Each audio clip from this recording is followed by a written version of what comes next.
वाला था। रेगिस्तान में सफर करने वालों को ऊंट पे उनके चहीदे स्थान पे छोड़ देता था। उसका नाम परितम था। हर रोज वही काम करता था, उन्हें लेके जाना और वापस ले आना। आए हुए पैसों से अपना जीवन बिताता था। एक दिन एक अमीर परिवार परितम से उनके यात्रा की सारी जानकारी देकर, जैसे उनके जाने की और रहने की जगह, उससे उसके ऊंट पर 2 हफ्ते घूमने की सौदा करते हैं। बाबू, मैं अपने पूरे परिवार को यहाँ के सारे प्रदेश दिखाना चाहता हूँ। कम से कम 2 हफ्तों के लिए तुम्हें हमको घुमाना होगा और उसके लिए मैं तुम्हें 500 सोने के सिक्के दूंगा। हाँ, 500 सोने के सिक्के? 2 हफ्तों के लिए जाऊंगा तो 1 साल के काफी पैसे कमा पाऊंगा। ऐसे फैसला करके परितम तुरंत उन लोगों का सौदा स्वीकार करता है। दूसरी तरफ परितम की माँ उसे जाने से मना करती है। बेटा, पैसों की लालच में ऐसी खतरनाक यात्रा करना क्या जरूरी है? उनके कहे प्रदेशों को पर्यटक साधारण रूप से नहीं जाते हैं। ऐसे कहने पर भी उनका बेटा नहीं सुनता है। माँ की बात को टालकर पैसों की लालच में अगले ही दिन उस अमीर परिवार के साथ यात्रा प्रारंभ करता है। परितम ऊंट पे 2 लोगों को बिठा के ऊंट को पकड़ के चलते रहता है। बाकी के लोग बाकी ऊंटों पे बैठ के उनके पीछे आते रहते हैं। बाकी के ऊंट को चलाने वाले सारे परितम की आज्ञा का पालन करते हैं। वो सारे परितम के पास मौजूद नक्शा की सहायता से चलते रहते हैं और जब रात होती है तो वहीं रुक के सो जाते हैं। अगले दिन परितम यात्रा की सारी तैयारी करके, जल्दी आओ सभी, देर हो रही है, ऐसे सभी को बुला के किस दिशा जाना है ये देखने अपना नशा ढूंढने लगता है। उसके बैग में और जेब में ढूंढने पर भी नहीं मिलता है। ये बात उसे परेशान कर देती है। परितम को अपना ऊंट आगे ना ले जाना देख अमीर आदमी कहता है, क्या हुआ परितम, सब कुछ ठीक तो है? अगर नहीं है तो तुम्हारे पैसे नहीं मिलेंगे और तुम्हारे प्राण भी। डर के मारे परितम नक्शे के बिना ही उन्हें कोई भी दिशा लेके जाता है। ऐसे चलते हुए वो एक प्रदेश पहुंचते हैं। सारे मिट्टी के घर ढह गए होते हैं।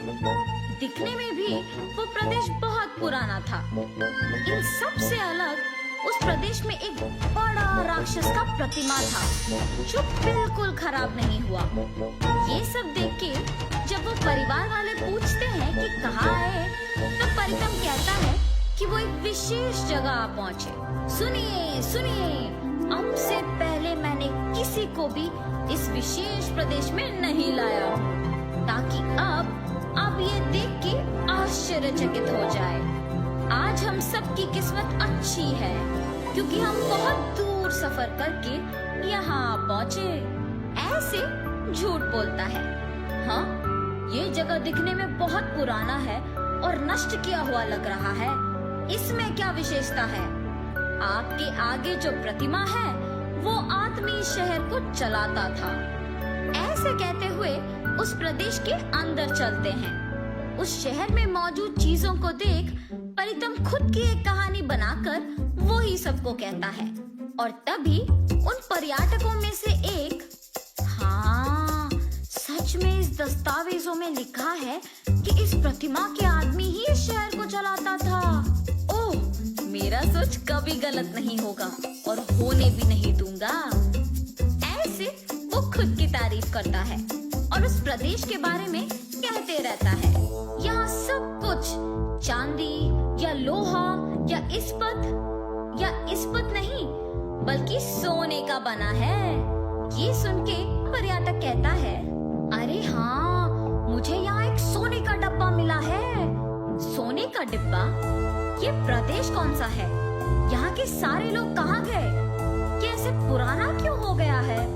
यहाँ के लोग कपड़े भी सोने के ही पहनते थे, उनके घर सोने के बने थे और ये एक सोने का शहर था। परितम के दिल को तो पता था कि वो झूठ कह रहा है, लेकिन वहाँ के सारे लोग उसकी बातों का यकीन कर रहे थे और जो भी चीज उन्हें मिला वो उठा के ले रहे थे। कुछ ही देर में वो प्रदेश परितम के बातों के अनुसार ही सोने में बदल जाता है।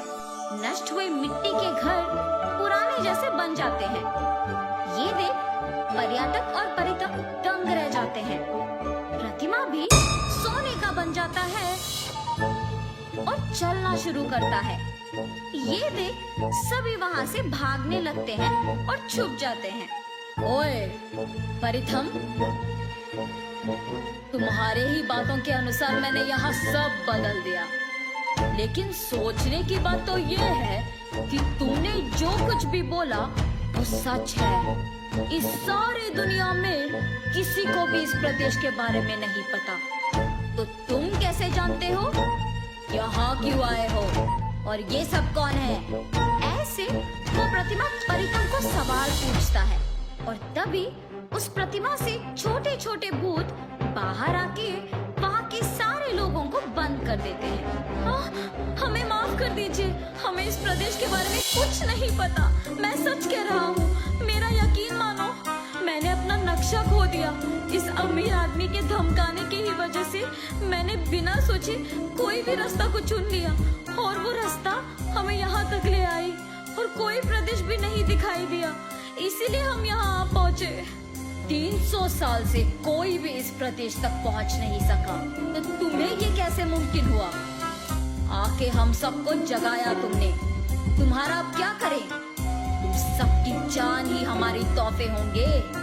ऐसे जब इन सबको पकड़ने की कोशिश करता है तो परितम ऊंट पे उपयोग करने वाला डंडा लेके उस प्रतिमा के सिर से अंदर घुस आता है। ऐसे करने के तुरंत ही सब कुछ पहले जैसे बन जाता है। जो सोने की चीजें उन पर्यटकों ने उठाया वो सब वापस मिट्टी के बन जाते हैं।